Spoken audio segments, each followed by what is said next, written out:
I did not. That was too fast, guys. There was no way I'd be able to get between Rich and the beast, but maybe I could cripple it or at least stun it. I raised the knife and mentally marked the beast's eye as my target. Take this, bitch! I threw the knife.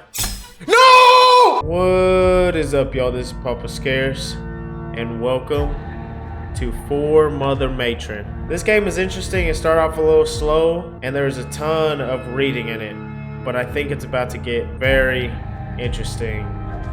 So, last time we were at Lizzie, and we were looking for Pucks and Rich because Mother Matron summoned us to be a surveyor to go to the CREPUSCULE, which they're supposed to be like monsters and stuff like that. But we're over here trying to find Rich, and he ran off thinking a drone is a bird or something. I ain't gonna waste time. We're gonna get into it and see what else we find. So, I remember there was something that dropped. It was like a cup or something, and I'm drawn to it because I'm seeing flashbacks of some lady. I can't remember her name. But it says, should I look at it? Oh, right. He's running off. If I look at it, he could leave, but if I don't, I'm going to examine the cup. Reaching my hand towards it, something in the air, an ugly buzz that hovers just above the quiet, a trembling in the air around my hand. Before I can pull back, I've already picked it up. Right here, here's the flashbacks. Two women stand at a balcony, each holding paper cups filled with warm coffee. The balcony rests in a nexus for the lost and destitute. I'm sure that's a typo. The girl with the dark hair, Loretta, told her blonde-haired friend, Sheena, a deep secret that's been haunting her like a ghost. You're pregnant? Scared Shh. Quiet. Loretta sternly puts a finger to her lips. Her eyes are panicked and reddened from hours of crying. Sorry. But how? Loretta buries her face in her palm. I really don't know. My body didn't even want to tell me until recently. I have no idea what to do. Me, a mother. What's when two people like each other and they get together and, she stares into space. Thousands of nightmare scenarios are flashing behind her eyes. Thousands more failures to be responsible for. For once, there was no excusing it. Before she could blame the negative effects of her actions on people as the price they paid for choosing to care about her, choosing to associate with her. This, though, a life was forming inside her, and everything she'd do from here on would have direct consequences for it. Already had consequences waiting to reveal themselves, she figured. Sheena looks to the ground pensively. Do you know who the father is? Could they help? Bittersweet memories flood her head. Parted too soon, or was it too late? Was that before or after the party? Why did the party have to stop? Even worse, what if that wasn't that time? What if the conception happened somewhere in that dark oblivion of unconsciousness that nearly swallowed her life? I might know who, but we'd have to test to see. He's gone anyway. She might. What about your mom? I can't bear to see you like this. You're killing yourself. What would your father think? You have to wake up eventually. Please stop this. Please, you look terrible. I wish I had my baby girl back. I've put her through enough as it is. I've been dead inside for the past God knows how long at this point. Living pill to pill. I could see the look in her eyes. It killed her inside. Every time. No. I've decided. I'm on my own with this one. A long silence rests itself on the moment. Are you going to keep it?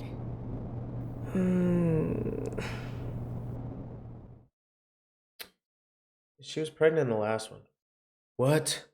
Who was that? I feel like the more time goes on, the less of a grip I have on myself and reality around me. Losing my mind, seeing stuff, I really can't take it. No use worrying about it, though. I need to keep moving. Hopefully I can still catch up to Rich. After a long and exhausting chase, I finally catch up to Rich and the machine. This building looked remarkably better than the other structures and junks, which were usually absolutely wrecked. It was kind of eerie, and I couldn't help but wonder how this one building stays sturdy. This place is weird too, by the way, the whole setting. Wow, we went pretty far. That was a lot of fun, Birdie. The little machine makes another beep, then proceeds to fly away to the top of the building. It disappears inside one of the open windows on top. Oh, Birdie's gone. I groaned. I gave up correcting him at that point. I was too out of breath to care. Ha! Ha! I think it wanted us to go inside. Maybe? I think so too. Let's-a go. Appearances can be deceiving. For as relatively nice as the building looked on the outside, the inside more resembled the trash heap aesthetic I expected. While the building was clearly intact structurally, there was all kinds of garbage, scrap metals, and tools strewn everywhere. If you'd told me at the time that a tornado had just torn through the building, I'd have believed you. What a mess! What is this place? It's my house. Is it Puck's? A tall boy with a grumpy face and a black metal helmet wanders in, holding the strange flying machine from earlier. Birdie! Oh my gosh, is that Birdie you're holding? What did you do to Birdie? What the hell are you... He means the little machine you have in your hand. Dumbass. Oh, you mean the drone. It ain't a bird, moron. Oh, okay, he's with me. Birdie! Rich, I swear if you say Birdie again. It's not, but it flies. Have you, never seen a picture of a bird? Or do you have holes in your brain? Oh, so it's not a bird? I guess you're right now that I look at it closer. Lizzie, why didn't you tell me? I did tell you. Darn it. Lizzie also doesn't like to cuss. Don't have time for this shit. You said your name was Lizzie, right? That means the kid with the detuned radio for a brain is rich, I assume. Yes, correct. You wouldn't happen to be Pucks, would you? Yes! Fucking finally. Been looking all over for you two. But you were just standing around your house. What do you think the drone was for? It's got a camera. I was using it to look for you. Ah. Huh, that's really cool. Where did you get it? Made it myself. You would be amazed what cool shit you can find around junks if you know where to look. Machine parts and electrical components lying beneath the garbage, just waiting to be put to use. There's a glint in his eyes as he talks about it. The kind of thing really makes him happy. This kind of thing, I think. He must really love building things. Sometimes people look down on those that spend all their time in junks, let alone a guy who lives here. How has his house not gotten crushed yet? But I kind of admire it. Takes a lot of resourcefulness to be able to wade through the garbage and scrap and find stuff that's useful or make something new out of it. Whoa, that's amazing. So is that the camera on the front? I wish they talked when they had dialogue. He nods proudly while tapping the bulbous camera orb. Whoa, how are you able to see the pictures though? It has a UHF transmitter on the rear of the chassis. It can beam a signal back to the antenna on my portable TV. I have to be careful though. If I block the line of sight between them, the signal doesn't come through. He talks excitedly and fast. It's a little hard to follow all the details. He seems really happy to talk about it though. Wow, I didn't understand much of that at all. No surprise. I think he's saying the drone sends the pictures to his TV so long as they can see each other. Oh, I see. So using that, he was looking for us. How did you know what we'd look like though? We're all strangers. Yeah. I didn't. Oh, so was he even actually looking for us then when the drone found us? Oh, so you just found us by accident. Yeah.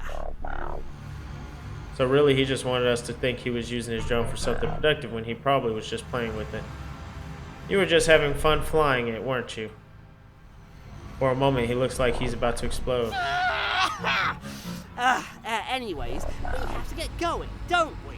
Mm-hmm. Gotta do what Mother says, right? Even if it's sending us to a fucking grave. Yeah. I'll be back in 5 minutes. Just gotta grab my box of tools and shit. I notice Puck's nose suddenly scrunches as he lets out a cough. He waves the air, trying to waft the awful scent away. His eyes dart between me and Rich, attempting to find the culprit. Oh my goodness. The meat in my pocket oozes in embarrassment. I keep my mouth shut. Rich stands there, oblivious and nose blind to the smelly flesh at this point. Puck simply shakes his head and leaves the room. We should probably get going. Yeah, we should snirk. Poof. Together we make our way to the Mother Matron's monolith. Okay, guys. Looks like we're almost making it there. This part I've been waiting for. Yeah, she talks sometimes and doesn't other times. I don't get it. The monolith sat tall, looming over us as if we were pitiable little slugs ready to get squished under its boot. Pitiable. The sky always looked different here, looked wrong somehow. The normal and ever-present set of pillowy clouds congealed into this fluid jelly that seemed to want to slither inside the tower through every small crack and opening and swallow everything inside. It never would, though. It simply maintained a comfortable distance from the tower out of fear. A fear that was starting to make its way into me as I gazed upon the monolith. Doesn't matter how many times I see it, it still floors me how huge this thing is. Wow, I've never been this close to it before. It's so big. Yeah, it's big alright. Puck stormed past us and went inside, hands in his pockets. Rich and I followed Puck inside, brows furrowed and somewhat offended. The lobby was a bit underwhelming compared to the rest of the building.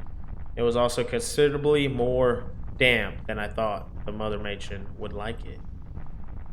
For some reason, I thought someone would be meeting us here. Apparently, there's no welcoming committee. There's an intercom down. A what? Over there. He gestures to a strange box on the wall, with two dimly lit red lights on it. It's an intercom, something you can use to talk to someone who's in a different part of the building. Oh, I see. You're really smart, huh? How does it work? Well, I've never used one. Just read about them in some old books I found. I think you're supposed to press that button and talk to it. Oh, I see. With none of us wanting to actually press the button, we stood there until awkwardness decided to rest itself on the moment. So, you gonna press it or what? Huh? I didn't realize I was supposed to. Well, of course you are. You wanted to see how it works. Best way to do that is to use it. Brrr. I hesitantly pressed a finger on the button. What do I say? My voice cracked from the nerves. I don't know. I guess. Hi, we're the three the Mother Matron summon. Oh, right.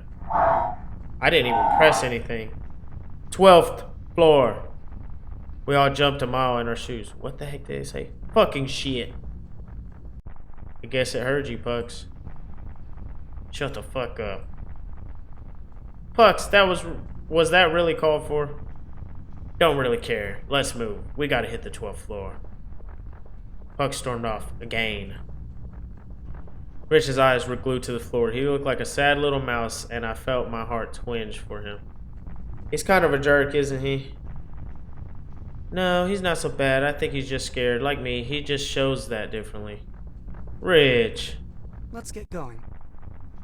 Well, he said it. Yeah, you're right. There was some creepy moments in the first part. After an exhausting climb up quaky stairs, we find ourselves on the 12th floor. The landing leads us to a narrow hallway, the walls of which lay flat and uncomfortably angular and sharp, extremely artificial looking. It felt as if the hallway was made out of sharp knives resting against each other, waiting for the right moment to slice us to ribbons. The hall terminates in an aged doorway made of wood and fogged glass. Behind it, theoretically, was the dear Mother Matron, waiting to greet us and embrace her dear children. I'd finally get to meet the paragon of kindness that I knew as the caretaker of every girl and boy I knew. And yet, every synapse in my body was afire, screaming at me to turn and run. I kept my feet firm, but were my skin sentient, it would have ripped itself off my flesh and jumped out the closest window it could find. I guess this is it. That's weird. You said a lot more. Are you sure? This place is so... I don't know. Something about it bothers me. I'm as positive as I could be. Well, it's nice for you to volunteer to go first, Pucks. You're such a great guy. God damn it. I didn't say anything about that, you deep sheet.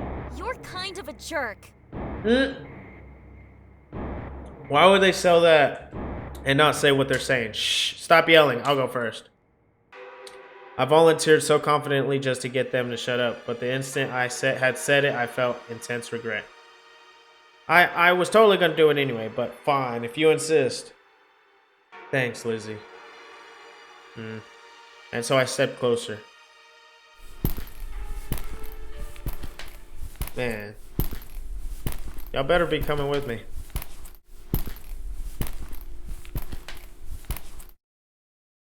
I reached my hand to open the door. I knocked. Hello? We're here, Mother Matron. We're coming in. I clasped the doorknob. I twisted it, only to find it locked. Huh?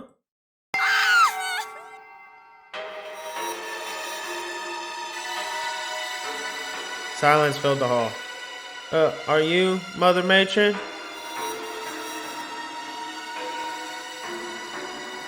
Hello? Anyone there? Silence filled the hall yet again. Then a crackling static buzz leaks in front of from the ceiling above us. I looked up to see a speaker above us. A warm and tender voice, laced with static, drips through the perforated disc in the ceiling. That kind of looks like a penis. Yes, my darling. Your Mother Matron is here. You are all ready to do what I ask of you, yes? We're here, aren't we?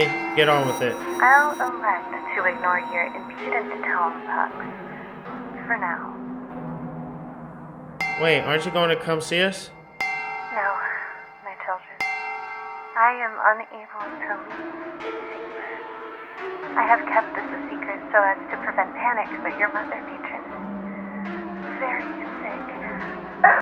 Oh, I skipped that on accident. A raspy cough erupts through the speakers, hissing and speaking. Alas, I must remain secluded. Doesn't even have the courtesy to see us off before she sends us to the butcher to be butchered. Pucks! Do you have something to say, Punxsutawney? Punxsutawney? No, just wondering when you're gonna get to the point. Because of my illness, I am unable to carry out the grand mission of the collective, which is what you have been called here for, my children. Grand mission? What's the grand mission? We seek the womb of paradise, my beloved. It is no secret that life in the boarding is difficult. I have tried my hardest to make it as wonderful as possible for you all, but there's only so much that can be done. I dream of a future where we can leave the boarding and travel to a place of peace and love and kindness. That is what the womb of paradise is, my dears. It is your real home where you all belong. And it lies in the depths of the crepuscule. So that's what the surveyors are meant to do, search for the womb of the paradise in the crepuscule? Yes, the honorable surveyors are to carry on the mission of seeking the womb of... Yeah. Search for the MacGuffin in the creepy dark tunnel. We get it. How will we know what it looks like? And what are we supposed to do once we find it? You are fortunate that I have patience for such impudence. You will know it when you find it. It is a paradise beyond measure, impossibly resplendent and exciting. A place where all your troubles will melt away like ice. Once you find it, should you succeed in doing so, you are to return to the boarding so that you may guide your siblings on the great journey. She's not to be trusted. Understood? Any questions? Yeah, why do you look like a penis? I have one, Mommy. Why haven't we heard about this grand mission before? The womb of paradise sounds wonderful. I wish I could have started looking for it earlier. I would have been right by your side the whole time searching if possible. Rich, my dear boy, the womb of paradise lies in the dangerous depths below. You are only going there because it has become necessary. Were I not in a state of unwellness, I'd make the journey myself. I do not want to compel my children to delve into the darkness unless I have to. I see. That's so considerate of you, Mommy. Pucks groans loudly. I have a question too. Is there anything you can do to help us succeed? Anything you can give us? Some advice, maybe? Near the shaft leading to the Crepuscule is a locker room filled with various items. You are free to take anything from there that might be of use. Near the shaft. As far as advice, all I can offer is to never give up hope. Keep seeking paradise, even when it feels impossibly out of reach. I have a question too, Mother. The word mother leaves his lips like a loogie. It's like he hates that the word is in his mouth. Why would you pick us? Out of all the kids you could have picked, why us specifically? Suddenly, coughing erupts again, more intense than before. I must rest now, my dears. Please hurry. I do not know how much longer I have left for this world. I must bring you to paradise before I depart this mortal coil. Be vigilant. I love you. You sounded weird right there. I'm not sure if Mother Matron is human. Silence. I guess that's the end of the conversation. Pucks glared toward the Mother Matron's receding shadow. I tapped him on the shoulder gently. I guess she left. He continued to glare for a moment, but finally turned away. Let's fucking go already! Pucks made his way to the stairs. Rich and I exchanged looks, then followed suit. Wordlessly, we went down the long set of stairs to the first floor. It was less tiring going down than going up, fortunately. The locker room itself sat in the hall to the side of the stairs, positioned toward the back of the monolith structure. The lockers themselves were in terrible condition. Most of the doors had either fallen off or were seemingly kicked in. We were all still shaken from the conversation with the Mother Matron, but we tried our best to not let our fear manifest itself. Rich was the first to speak. Yeesh, this smells horrible. No kidding. Let's get our shit and get going. Carefully avoiding puddles and scummy tiles, Puck stepped past Rich to the lockers. He began rooting through them. What do you see? Nothing mind-blowing, but something's better than nothing in this situation, I suppose. Here. Crowbar. Puck tossed a crowbar towards Rich. The crowbar nearly bonked him on the head and knocked him out, but he fortunately caught it with a yelp. Ah, careful! You caught it, didn't you? Puck rummages around some more. Yeah, this could work. Here, Lizzie, take this. Pucks fortunately handed me a large knife. It was a lot heavier than it looked. Careful, it's not the sharpest thing, but you can still cut yourself pretty easily with it. I carefully ran my right hand against the side of the blade. Its rusty surface felt scratchy against my fingertips. I'll be careful with it. What are you taking? Pucks pulled out a large wooden baseball bat. He took a few slow practice swings with it, getting comfortable with its weight. I'm taking this slugger. You're really cool. No. It suits you. Do you play baseball? I used to. I had a couple of friends I used to play with, but... Never mind. That's not important. It was brief, but I saw his eyes briefly fill with sadness. I felt bad for asking, but I had the feeling apologizing would just hurt him more. Are there any tools in those lockers or something? I feel like we might need those. I have some in my toolbox, but let me take a look. Doesn't hurt to have more to work with. Pucks rummaged around some more, then shouted out in excitement. Aha! A toolbox. Let's see what's inside. Not bad. Seems well stocked. Some of the tools are kind of old and rusty, but they'll get the job done. Adding you beauties to my collection. Alright. I think this is everything we need, or at least everything we're gonna have. Are you two ready? Yes, I suppose. Me too. As ready as I'll ever be. Pucks nodded and led us on. Through the shower room was a room that was largely empty, save for the old hatch. I think this is it. I swallowed hard. I could hear the light chattering of teeth behind me, probably coming from Rich. I looked at them, nodded. Ooh, and then went down the hatch. We now stood in a long, dark tunnel which extended far ahead into pure darkness. The tunnel felt unnaturally cold, both to the skin and to the soul. The very air carried the message. This was a place that held nothing but abject misery. Even if you were blind to the discrepant appearance to the tunnel, the cold would tell you this was a place where happiness had never been. We could see our breath in the tunnel, white mist punctuating each exhalation. Brr, you wouldn't have to have another sweater, would you, Lizzie? No, sorry, it's not really helping me as much as you think it would. Still bet it feels warmer than what we're wearing. I hope it's less cold further in, but that's probably futile. Shall we get going? Pucks and Rich nodded. We descended further into the tunnel, trying not to pay mind to the fact that our chances of coming back out were slim to none. The craggy tunnels were illuminated by lonely light bulbs, which miraculously had not burned out. Who knows how long they had been burning down there. This must be some kind of mine. Really? What makes you say that? I've read some books about them, and the pictures in them look a hell of a lot like this place does. I bet you 20 drogs we'll find mining equipment somewhere ahead. I thought back to my market purchases early today. Well, unfortunately for you, I'm broke. What a shame. I'll take an IOU then. I gave a little laugh at that. It was nice to see that Pucks had a lighter side to him.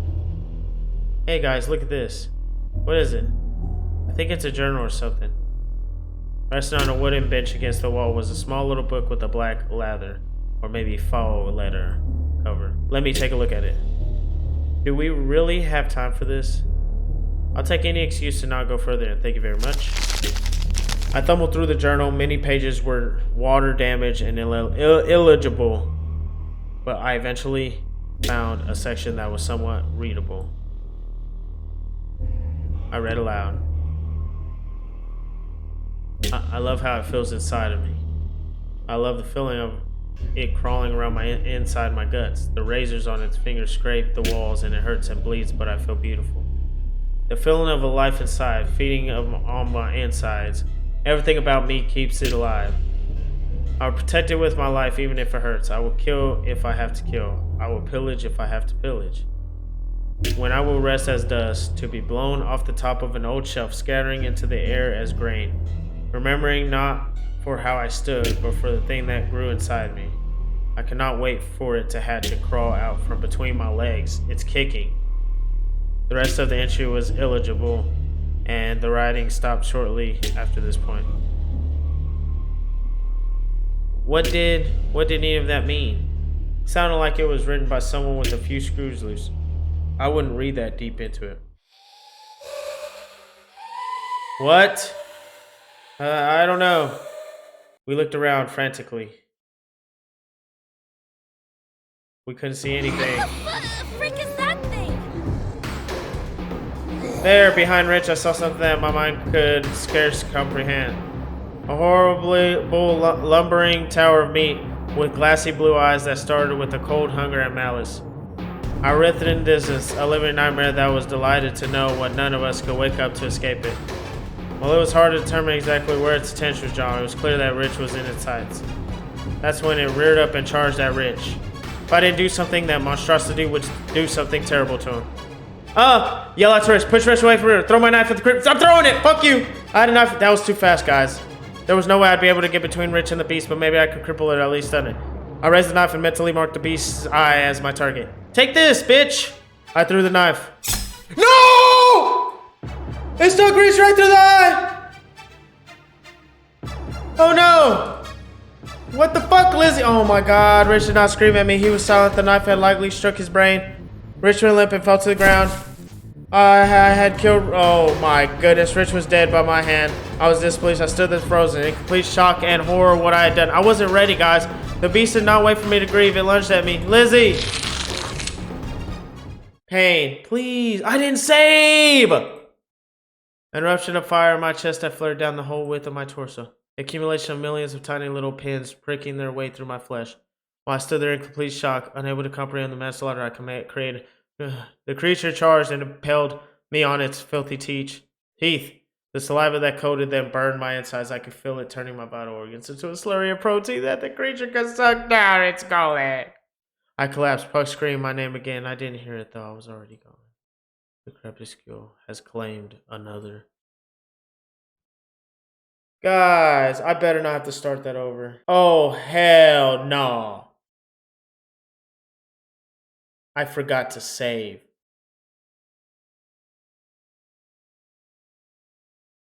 Let's try that again, shall we? Alright, guys, we're back right here where the monster comes and gets us. But we're not going to throw the knife because she apparently can't hit it from 1 foot away. She killed Rich. So the only other thing I could think of, there was another option. I don't remember the first one, but there was push him out the way. The first option, it's going to be one of the 2 options. We can't die on this one, guys. I saved it, fortunately, so let's get this. Here we go. What the frick is that thing? Alright, here we go, guys.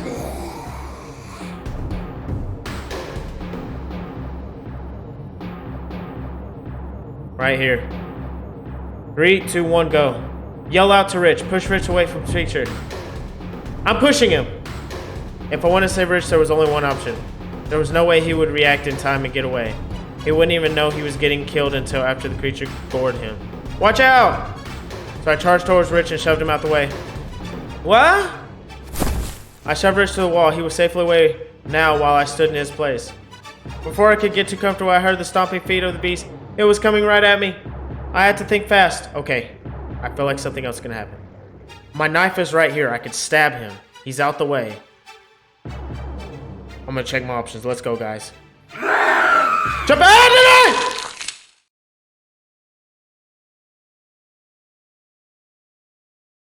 Alright, guys. We're back right here. That thing, it went way too... That was fast, guys. But this is where we're gonna beat this freaking goo monsters up. I have to push him out the way. Push Rich. It said jump out the way, but what I did not read the other thing. I'm reading it. I have to keep my shit up here.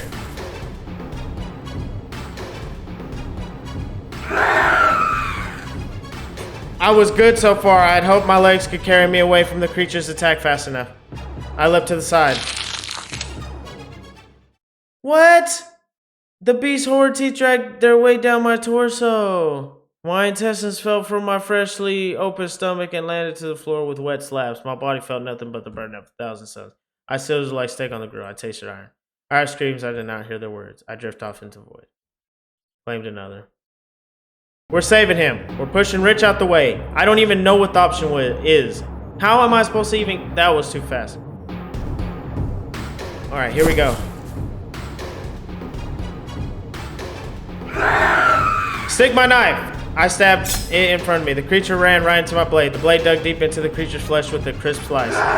The creature let out a yelp and stumbled backwards in shock and pain, taking the blade with it. I had no weapon now, but at least I had time to put distance between me and the beast. I ran to Pucks and Rich. Where the heck is Pucks at, man? Fucking awesome. You got it, Lizzie. After my 3rd time. I looked back to the creature, which was starting to find its footing. Yeah, but not for long. It's okay, I have a plan. One of you needs to distract it. Distract it? Yeah, get his attention. Draw it away from me and keep its focus on you. I'll get it from behind. Oh wow, great idea. Who should do it? Don't care, just decide among yourselves. Rich looked at me terrified. I had to decide which one of us would try to distract the creature and fast. I'll do it. Because he ain't gonna be able to do it. If you want something done right, you have to do it yourself. Or so I justified to myself. I'll do it. Be careful. I'll be fine. It seemed rather likely that I wouldn't be, but that was neither here nor there. I stepped to the side away from Pucks and Rich. I had some room to think now. It was up to me to lure the creature away from them. This is intense. I drew it towards myself and making exaggerated movement sounds. I threw the strange meat. Threw the strange meat! That's when I remembered. I was still walking around with my gross, stinky meat in my pocket for some reason. Hey, Bug Eyes, take this. I grasped the slimy mass and drew it out of my pocket. The creature's attention immediately left Pucks. It absolutely was in love with that disgusting slab in my hand. You want this? Go get it. I threw it with all my might. It landed far back behind the beast with a sticky slap. The creature immediately darted off after it. Good work! Rich, with me. Use your crowbar. Right. While the creature was distracted, Pucks and Rich charged at it. Come here, you ugly motherfucker! Yeah, take this, you creepy thing. Thud! Thud! Squish! Thud! A concert of heavy swings, breaking bone, jets of blood, and squishing meat echoed across the tunnel. Thud! Thud! Squish! Thud! They finally stopped. Things were quiet. Yes. The beast had been slain. We had to stop something. The creature twitched and shrieked. Another heavy bash from Pucks. Thud.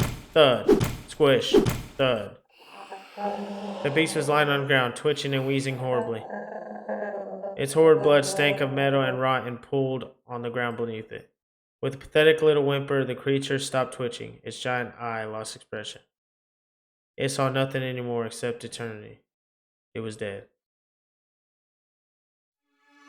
Ha! Ha! It's dead. Oh, thank God it's dead. Is everyone alright? Yeah, I'm alright, Liz. Yeah, I'm fine. I can't believe we made it all in one piece. Same here. This thing is awful. Look at that. Its saliva is corrosive. What? Acidic. It melts things. Look.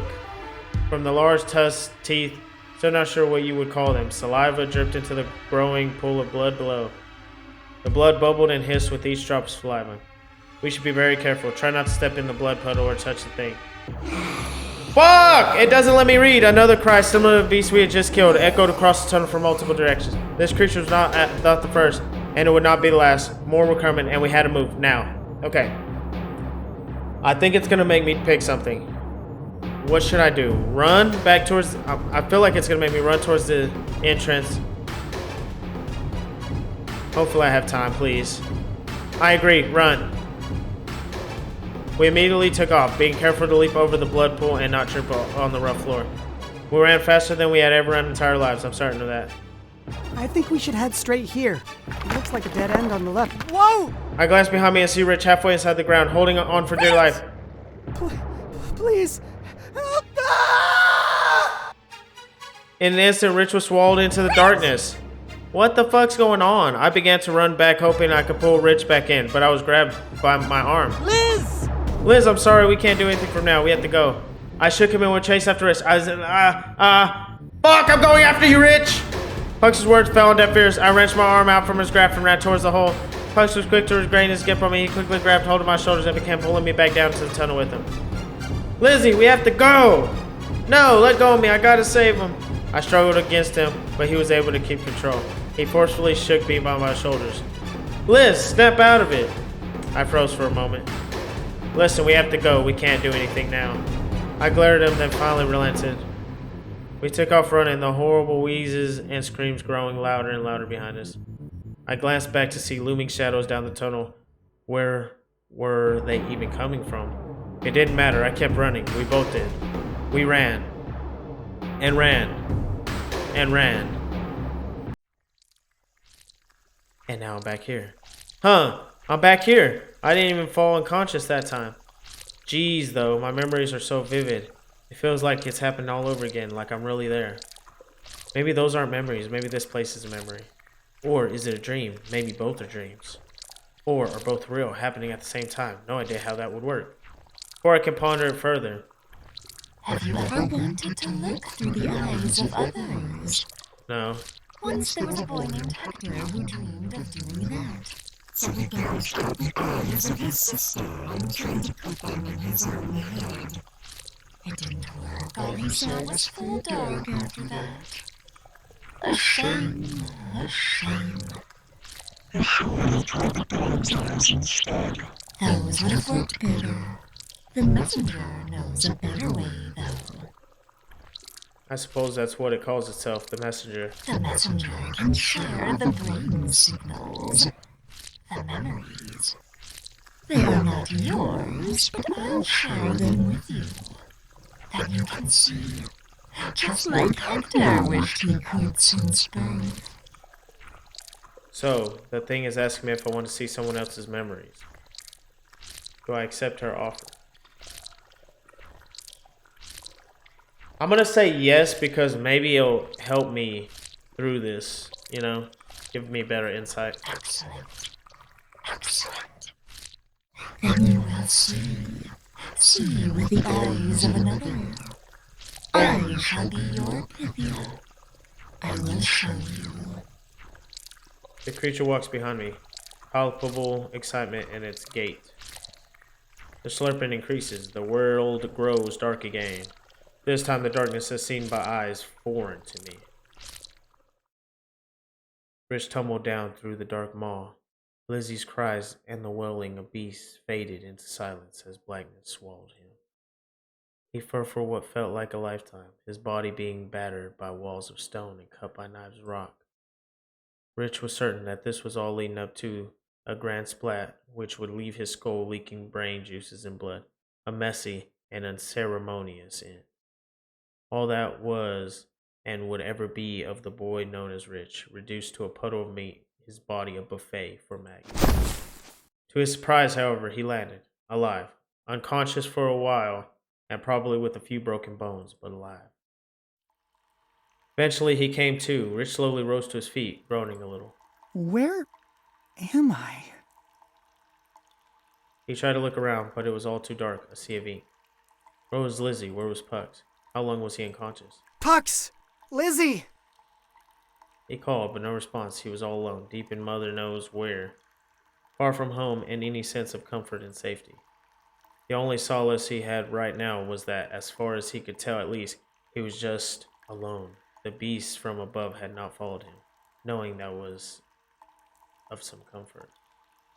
As the silence hung in the air, a weight deep in Rich's stomach turned into a solid mass of grief, warmth in the black of his eyes, and then a lump in his throat. Small rivers begin to trickle from the corners of his eyes, and then a dam breaks, and the lonely boy sobs messily for an inordinate amount of time.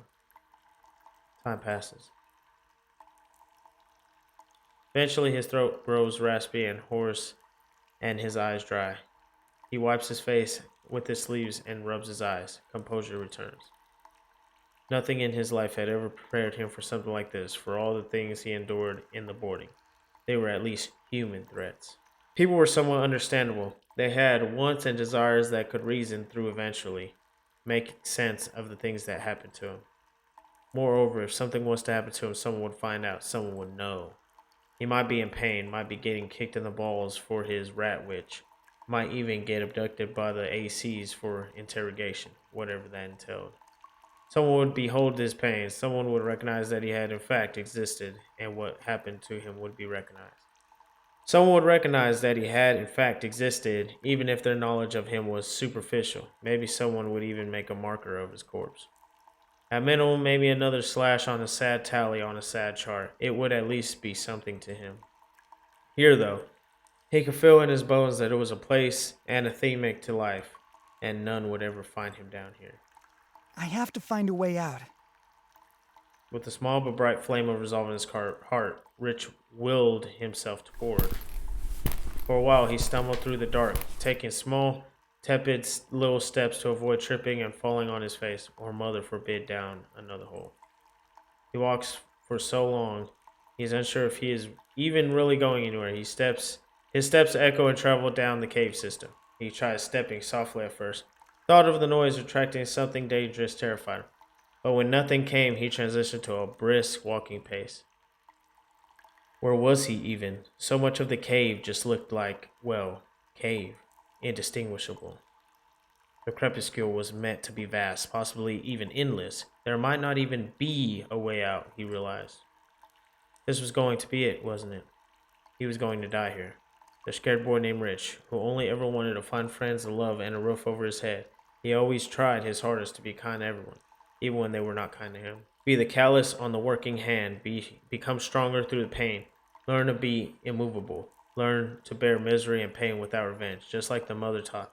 Learn to revel in suffering so that it may never burn your soul. That was all the boy simply wished. He wanted to bear the pain of the world so that others may be happier, so mother would be proud of him. But what did all of that get him in the end?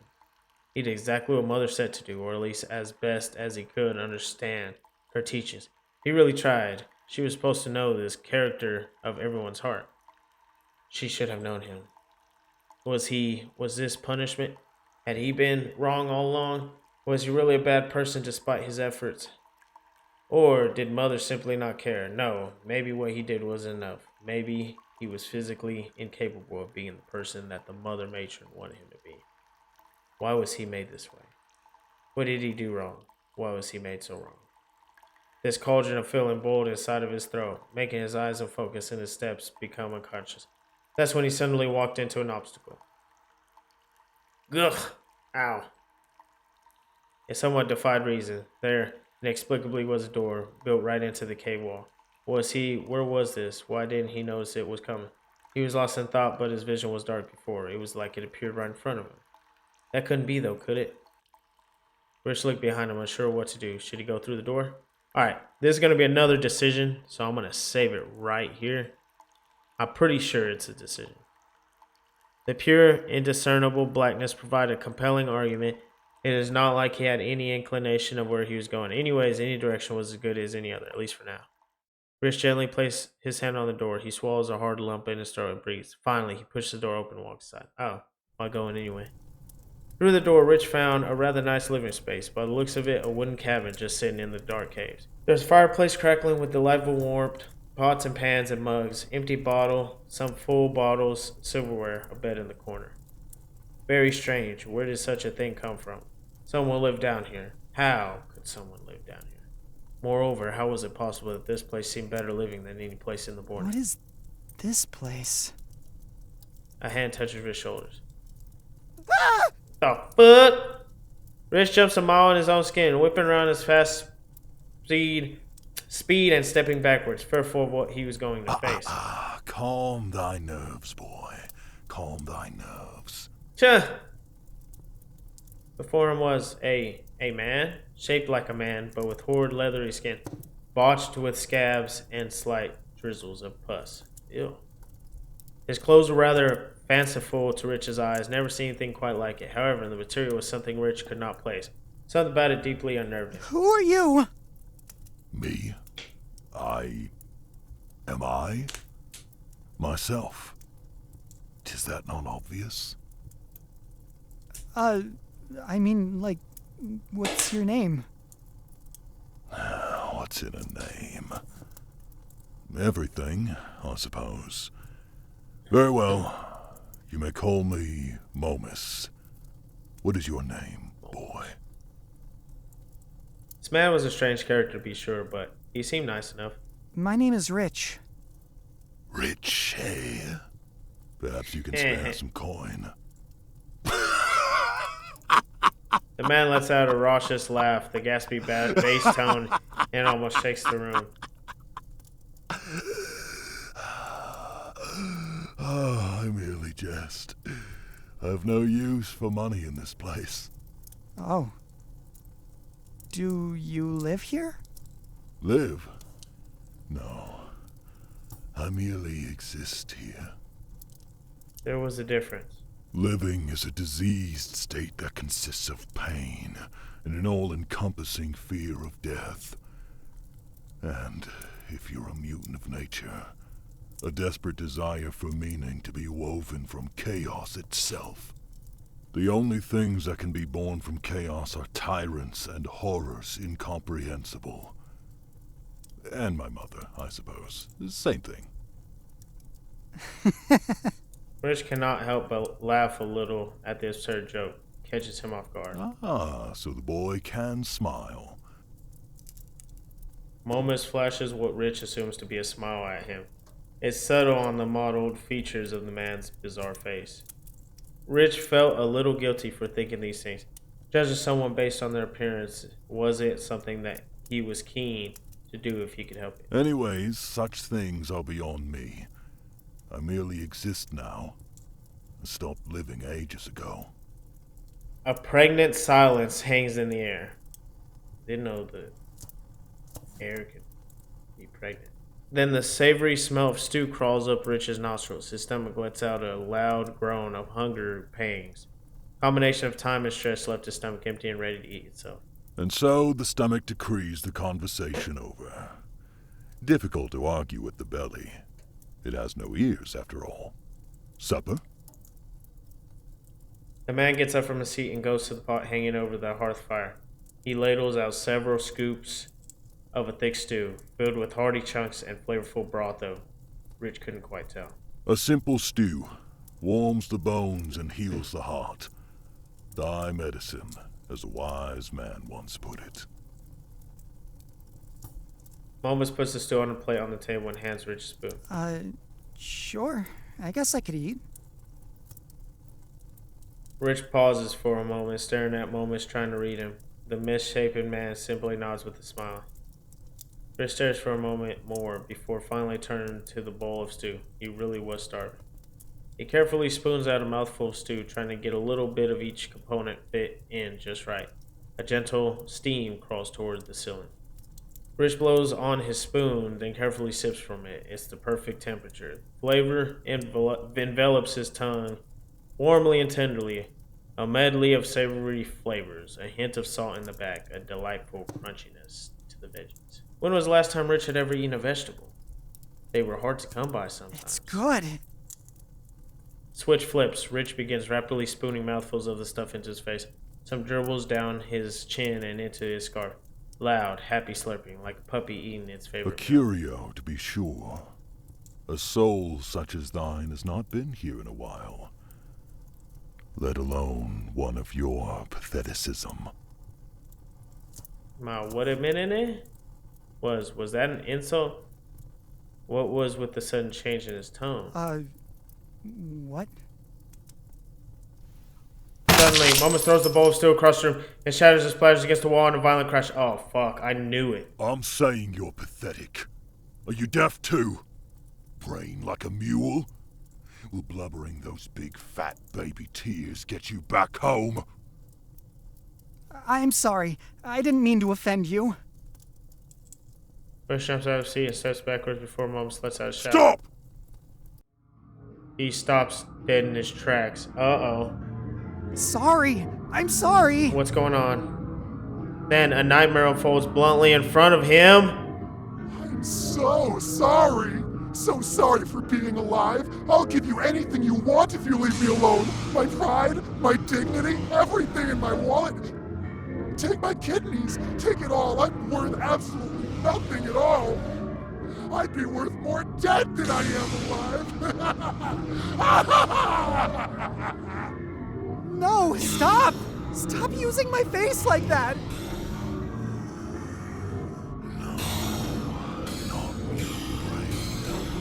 Dog brain.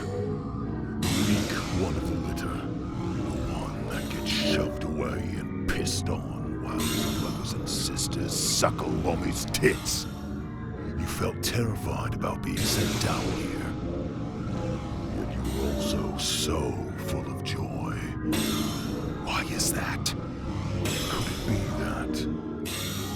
Even back home, in the place where you belong, no one loves you. No one cares about the weak. But you were overjoyed at the idea. You thought it'd be like a story.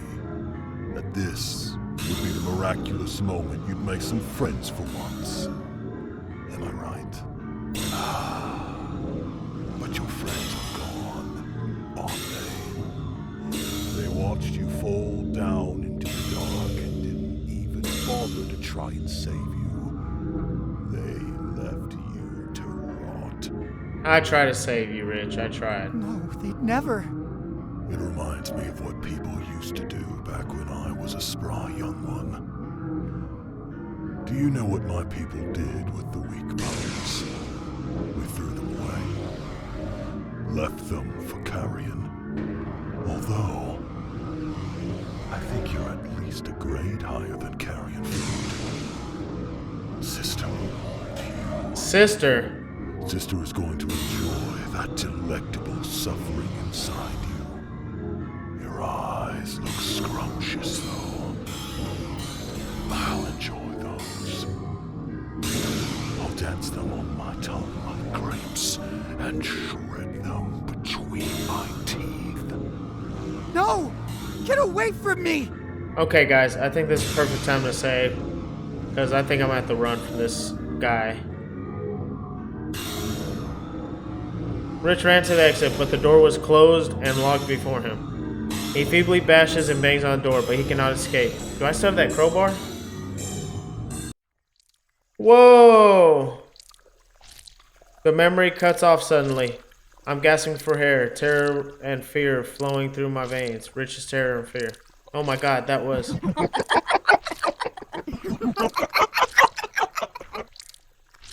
Before I have time to process it, the messenger is back behind me, fiddling around again. It sounds like she's moving a cable, plugging something in.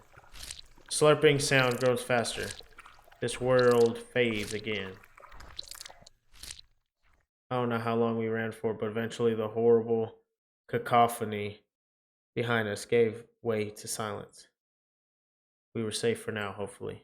I think we can rest for a minute.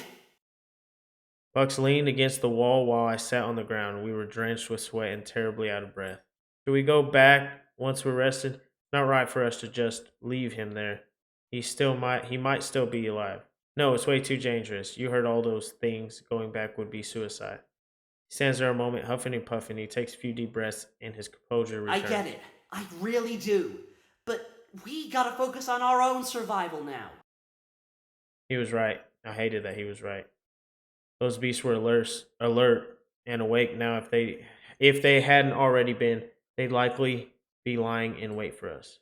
Taking one of them down was a nightmare in and of itself. Adding more to that equation didn't leave us with good odds.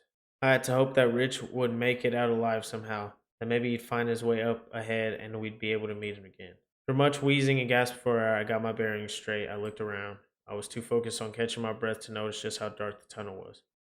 Where are we? You know about as well as I do. In other words, no idea. It's so dark. Do we have a light or anything? As a matter of fact, we do.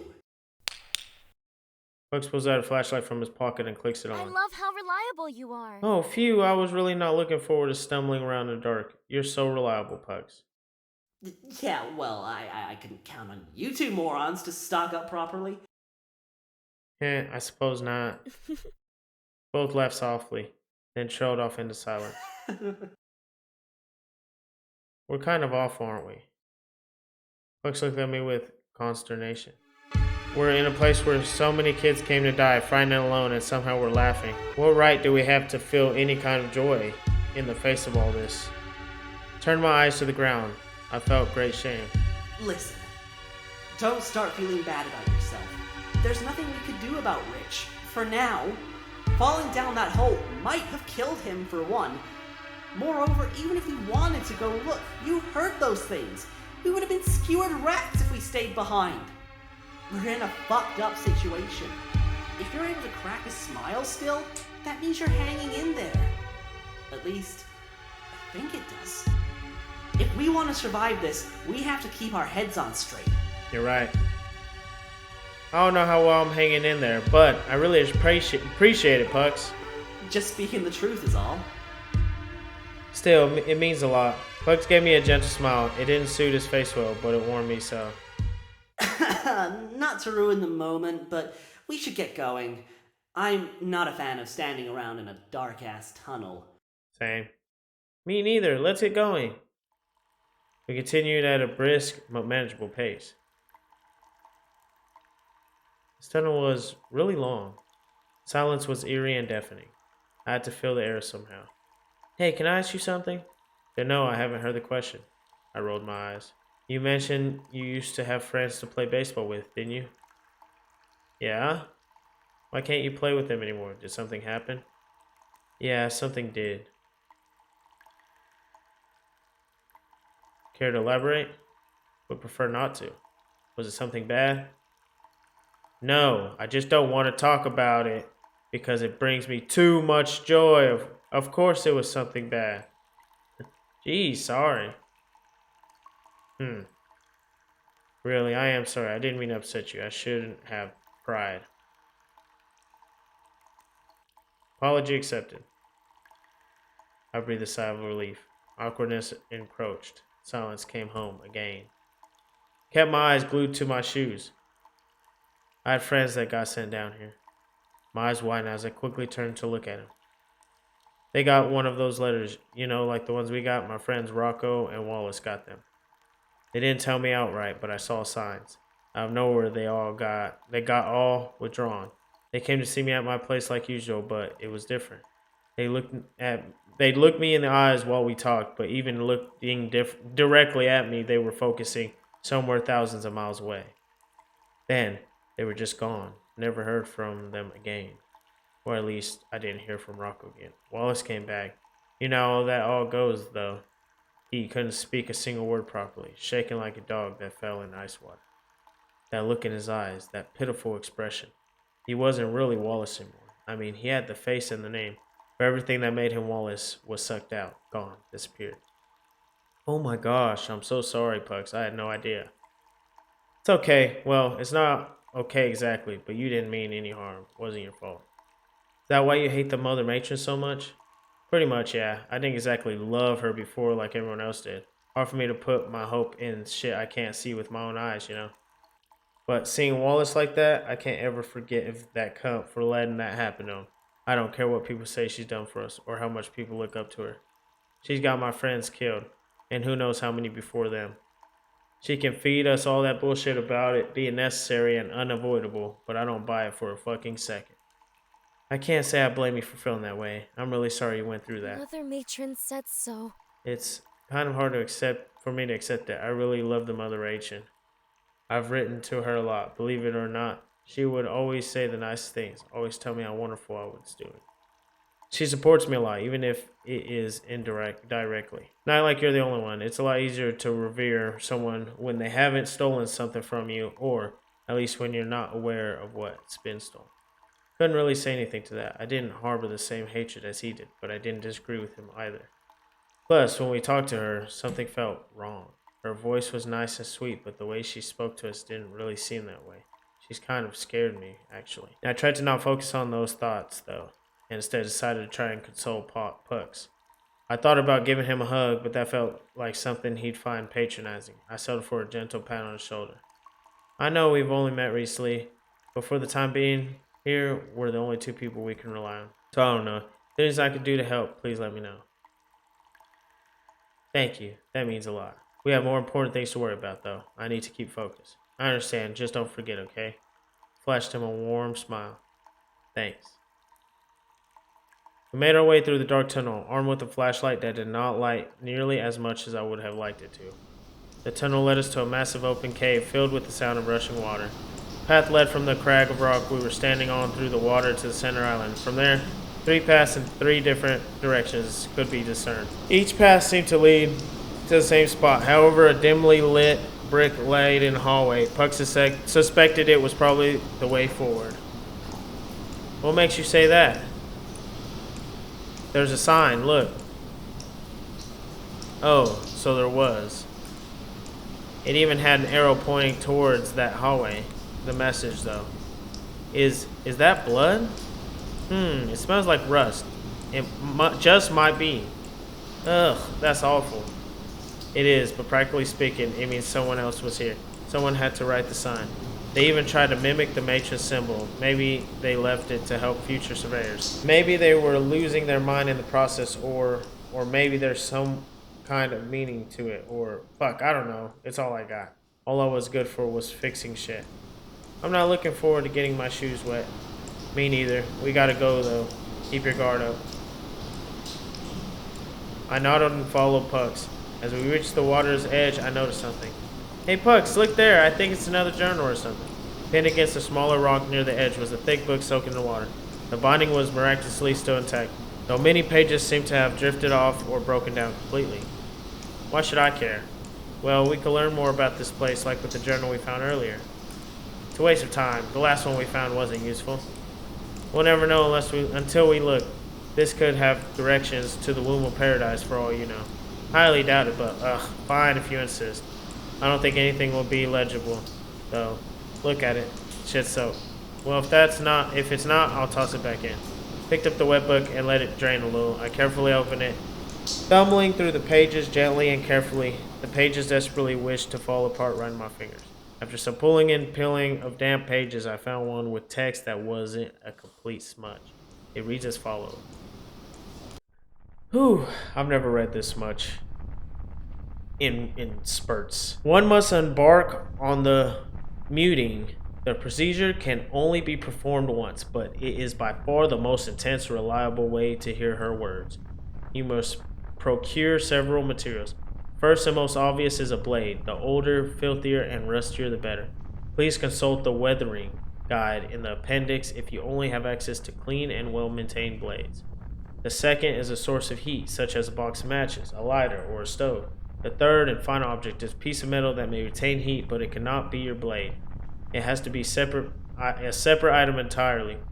A metal ruler, a metal bar, or perhaps even a fire poker will work. The readability began to degrade beyond that, and so some words and even entire sentences are missing. Once prepared, need assistance from a comrade as resistive tendencies. May also need to be restrained so you do not harm whoever is assisting you. To being properly restrained, use one hand to stretch the tongue taut, a cloth, or keep grip. Using the blade, sawing motion too. Do not stop. Retreat will disappoint her immensely. I feel like this is meant to help us. Like a puzzle in a way. I had to stop reading at that point. What did it say? I wish I didn't do this. I don't know what to think about it. It said, I don't want to think about what it said. I wish I didn't read it. We should get going. Started walking ahead into the water. What? It was your idea. Yeah, well, it was a bad one. I just want to get moving. Lizzie, did you hear that? I'm saving. Now I know when it's coming. Huh? What did you hear? Then, right on cue, a blobby mound of meat with a gaping hole filled with teeth at its base leapt toward me from the water. Ah! No! I don't know what the fuck! My leg was firmly lodged inside the maw of pink. Over its large fangs burying themselves deep into my calf. The pain was teeth clenching and extruded in. If I didn't stop it fast, I'd be short of limb. What could I even do? I made a quick decision. I tried to pit him. I don't know! I don't know what gave me the idea, but given the creature seemed to like to hide in the water, I wonder if putting it underwater might encourage to let go. Maybe the creature would assume it successfully killed its prey. Or perhaps I really just did not want to get my hands anywhere near the creature's maw. Still do not know for sure. I pushed my leg, and by extension, the creature under the water. Bubbles gurgled and sputtered rapidly. Please let go, please let go, please let go, please let go. The bubbles stopped. I felt the grip of the creature's maw loosening. Did I do it, please? It let go. I quickly stumbled backwards, my breath rapid and my heart pounding out of my chest. Fortunately, while there was some pain, the creature did not manage to do much damage. Felt like I could still move okay. Before I could even get my thoughts in order, I heard Puck shout from behind. Fuck! One of them has my fucking leg. I turned to find Pucks with a similar pink massive stick on it. The water turned increasingly red as Puck struggled. I'm coming right over. The water tried its hardest to pull me away with its white foamy claws as I sloshed my way to Puck. Acid burned in my legs and pain aches in my abdomen. I had to get to Pucks. I couldn't lose another friend. I refused to let that happen again. Finally, I reached him. The blobby beast was biting down on hard on Puck's lower leg. Blood was jetting out everywhere. If I didn't get off him, we'd have to get his leg ripped off and eaten. I racked my brain. What could I do? I'm saving, guys. I'm saving. What can I do? What can I do? This goes too fast, guys. I cannot. Okay. Get ready. 3, 2, 1, go, bitch. I tried to properly. I don't know what I did. I'm thinking back to how I got the creature off my leg earlier. I repeated the same story. Pucks, I'm gonna push the thing under the water. Please try to hold still. Why? Just freaking trust me. Fine, just do it. With both arms, I pushed Pucks' thigh downward quickly. The creature was submerged beneath the water, murky surfaces, while bubbles rose to the top. Pucks couldn't help but shake in pain, but he kept his leg beneath the water as best as he could. Soon the bubbles stopped rising, and then the creature let go. It's off! Pull me back! Pull me back! As quickly as I could, I helped pull him back a distance away from the creature. You alright? Pucks, are you alright? I'm okay. Yeah, I'm fine. It hurts like a bitch, but I don't feel like he dug too deep. Doesn't have acid spit either. Okay, great. Let's get out of here. Fine, but where do we go? The water rippled and splashed in the distance. More creatures were coming. I had to come up with a plan. Fast! I'm saving again, guys. I'm gonna keep saving. I don't know what it's gonna say. I looked around. There was 3 paths. God, this is stressful, guys. First was a direct path right to the entrance, straight through the current, okay? It was undoubtedly the shortest distance, but the pushback of the water might nullify that boon, okay? Then there was a path to the left which looked easy to reach. It circled around the area before terminating at the entrance. Okay, left. It was a long run, but arguably the easiest overall. Or the third option was the opposite. There was a path I could see on the right, which was almost as short as the straight-on path, but out of the water. Shortest distance, and wouldn't even have to wade through running water. Okay, however, we would have to climb a somewhat steep rock face. Not impossible, but definitely tricky when we're drenched in a hurry. Gosh, this is tough, guys. This is really tough. Okay. I don't want to go straight because it's water. We won't make it. Left, it circles around, but it goes to entrance. The rock. Is that the rock?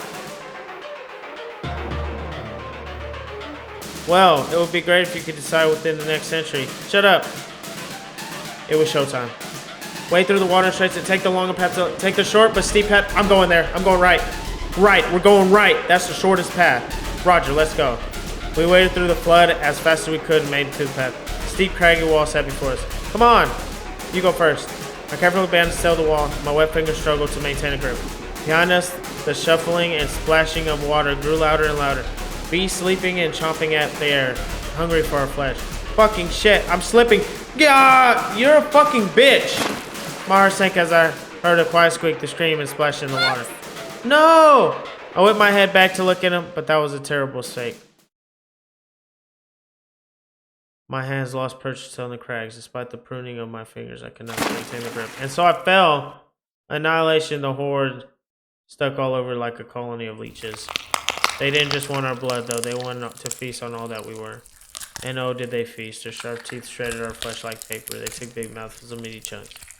Never thought it was humanely possible to experience such a painful, relentless agony. It was exquisite.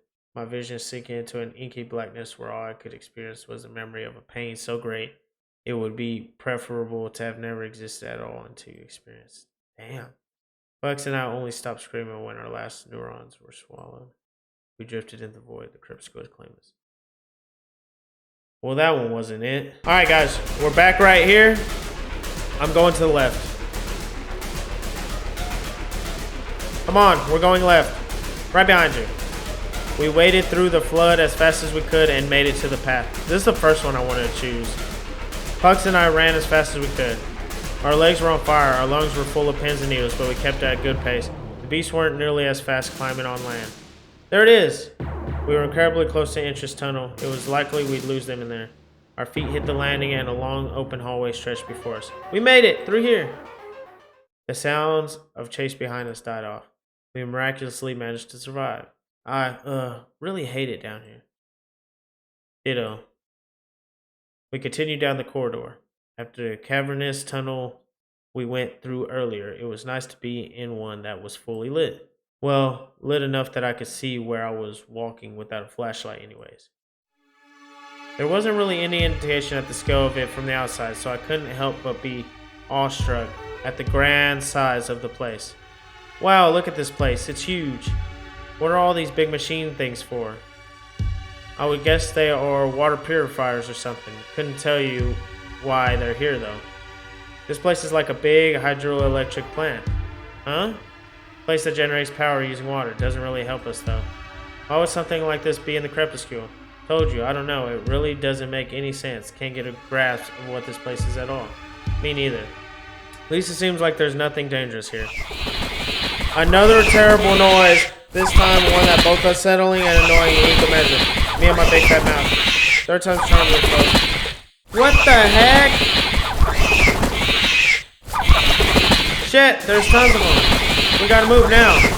But where can we run? Let's scan the room quickly. Up there, there's a room on the second floor. Where? I can't see it from here.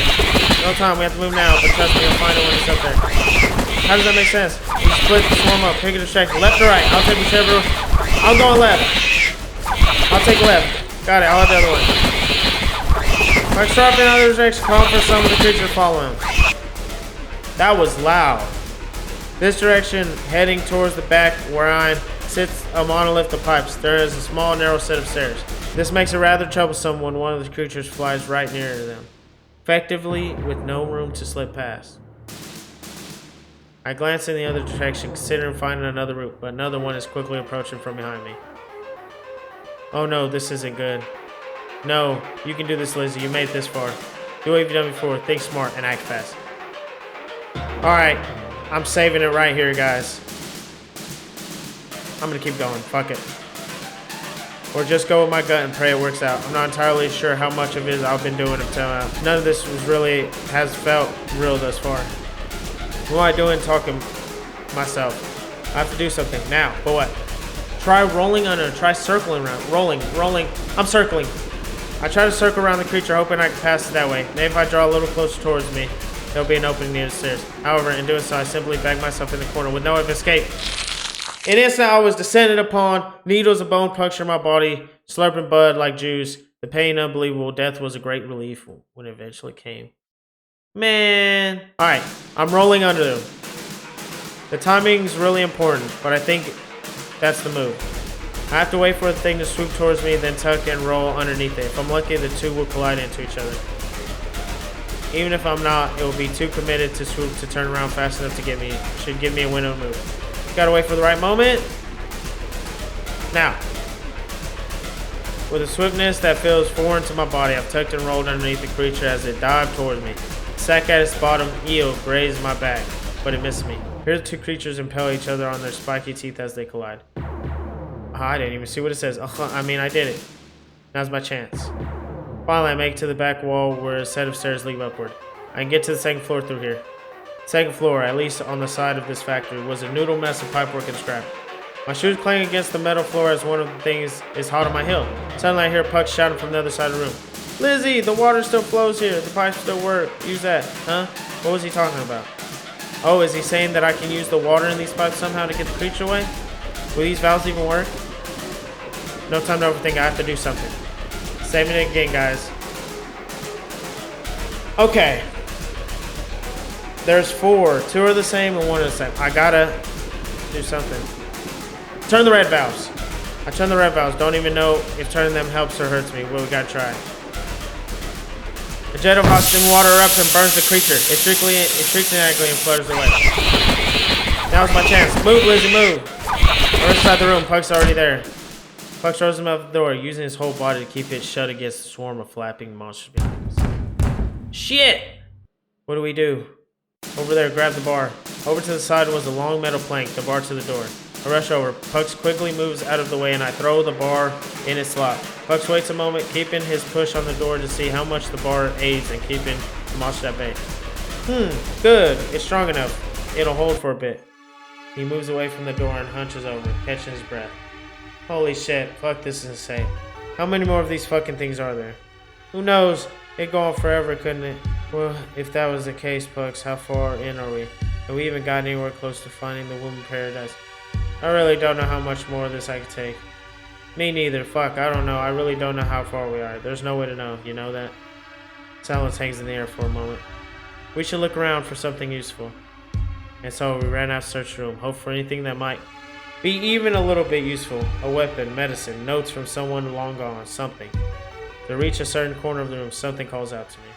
An ugly buzz hanging just above the quiet and tingling in my arm pulling me. I follow the intuition, having nothing else to fall back on.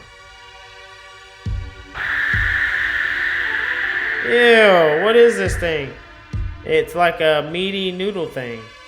And why can't I stop my hand from reaching towards it? Before I know it, the gross lump of flesh is in my palm.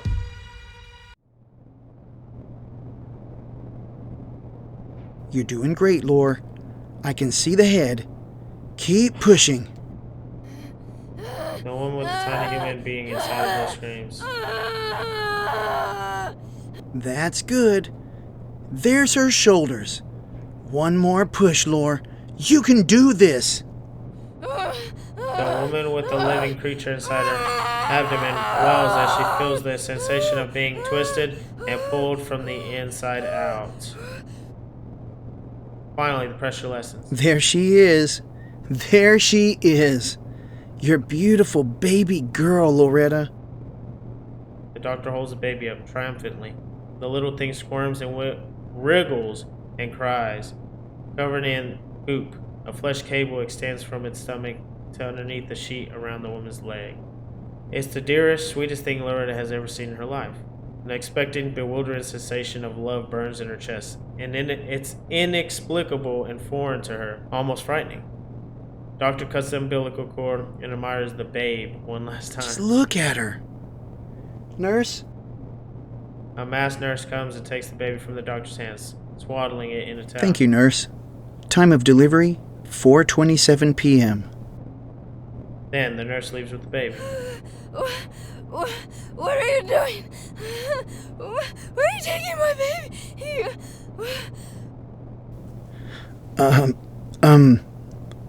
Well... A man steps in. He's too tall. His eyes are always dark when they're not in front of a flashing camera.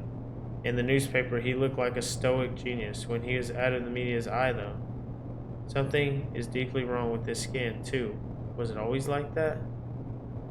He gave Loretta chills to her spine. She never was comfortable with the overseer and proprietor of the Nexus for the Lost and Destitute.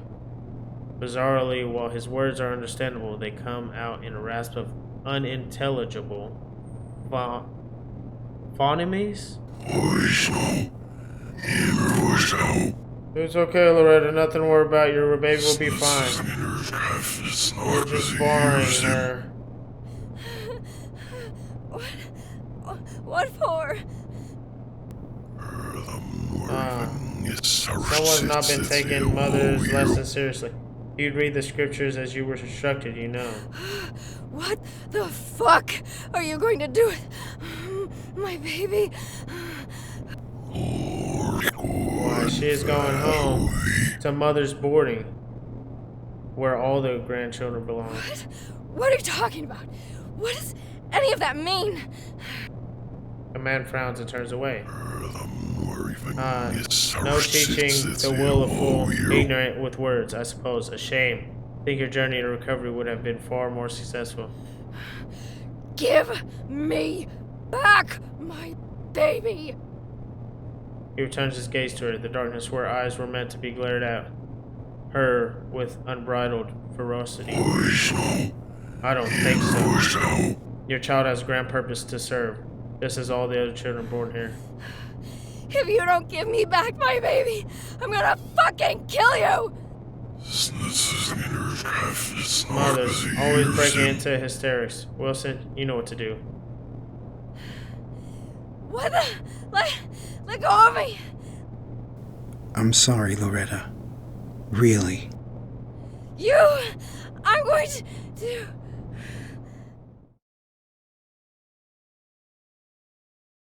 Lizzie, snap out of it. He slaps me lightly on the cheek, trying to rouse me from whatever trance I was thrown into. What was that, Liz? Are you alright? I saw someone. She was giving birth then. Lizzie, what are you talking about? Before I can explain. Huh? Fox, do you feel that? What? I'm feeling sleepy. What are you talking about? Something about that sound. It flipped a switch in me. I suddenly felt extremely exhausted. My eyes struggled to stay open. Pucks. Oh no! A horrible man appears before me, as if he just grew out of the floor. He stares at me a moment, then slowly waves his hand at me while glaring. I'm blanking. What the fuck? Who the fuck are you? My legs start to wobble, my eyes barely staying open. I fall back. Liz! He shouted for me. It didn't matter. I fell unconscious right on the spot.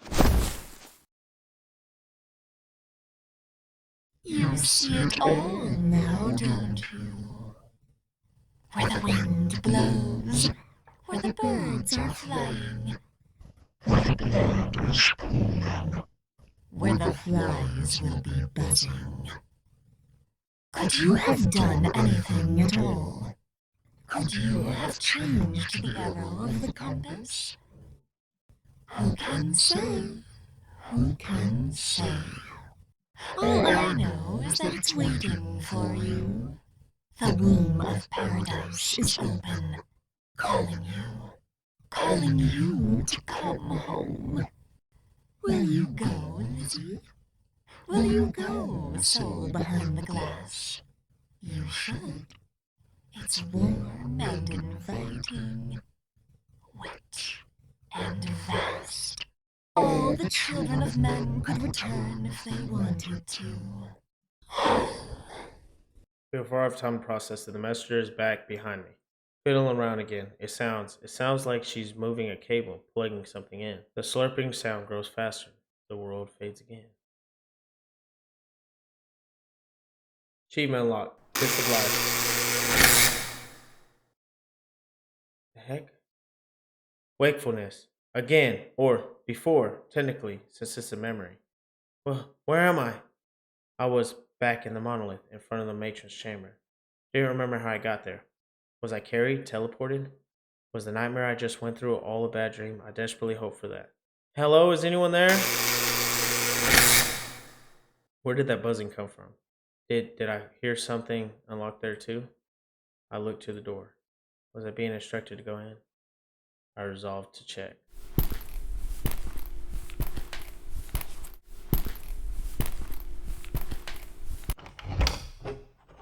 It was open. Something deep inside me was belting out in desperation, begging, pleading with me to not step through the door. And yet, something even grander compelled me to continue, and so I did. Oh, dang. My eyes struggled to truly take in the sight before me.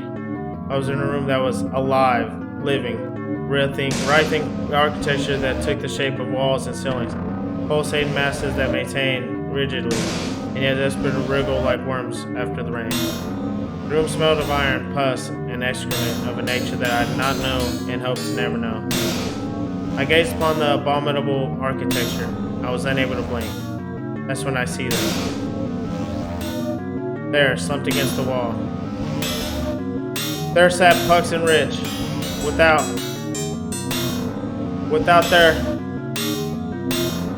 their eyes. I want to scream, but my body refused to cooperate. At first, the stillness convinced me that they were dead. They were just there, lying against the wall, bodies limp, mouths slack with dry spittle at the corners, and yet their chests were slowly expanding and contracting. They were breathing. As to say they were alive, but their bodies still functioned. Rich's lips are even trembling a little. He's whimpering. My dear child, you finally arrived. That part of that was just disgusting noise, and yet I understood. The noise had come from behind me. I slowly turned, fighting my body the whole way. It knew that what sat behind my back was something so dreadful that ignorance of it seemed like paradise. As I finally turned around, my eyes truly saw for the first time a glimpse at the true reality, which existed confidently in stark contrast to my perception of it. Mother Matron. In front of me at the center room of flesh stood an abhorrent, towering thing of meat with horrible, spinely appendages and crimson black eyes that made my soul feel puny. Does speech escape your tongue? What feeling does the sight of your progenitor inspire inside you? Who are you? You know the answer to that question. I did, actually. I just not want to say it and make it real. You're the Mother Matron, aren't you? Correct. You always were clever.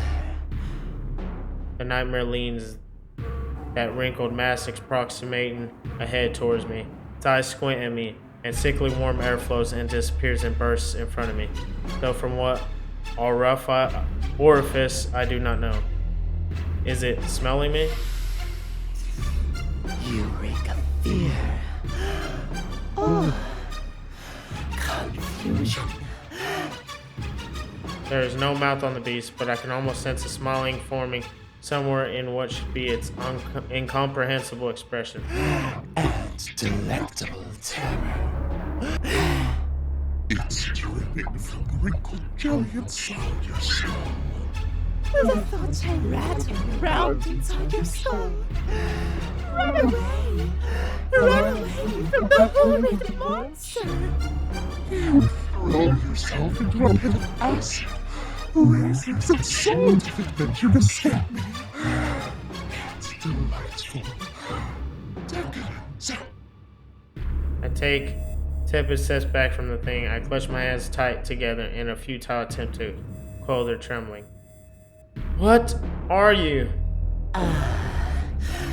You know that answer as well, though you are unable to put it into words. Allow me. I was there when Mother and Father Darkness gave birth to the sun. I am the substance of the dark, the razors at the edge that Motivate you to seek fire in the sunlight. Without me, happiness and joy would be meaningless. Your kind are quick to forget, quick to shun everything I am. I will teach you all the truth. Everywhere you turn, I will be there. Crack open your skull, and I'll be there. Crawling up the walls, sucking on the milk of your misery. Licking your brain until the silence comes, and all that you are has gone dark. I hate everything I was hearing. Everything I was seeing. I had to do something. I had to move. Get out now.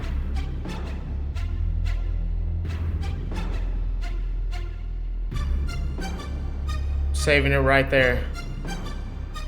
Alright guys, I'm gonna leave it right there for now. I don't know how much longer this game is, but I could tell we're about to reach the ending conclusion. A lot of crazy stuff has happened. We're meeting Mother Matron, and I think shit's about to get real. But I'm gonna leave it there, and then we're gonna conclude this on the third and final episode of For Mother Matron. If you like this video, drop a like. My voice needs a little rest, and from this intensity as well. That's gonna do it for this one. As always, this is Papa Scares. I'll catch you guys in the next one.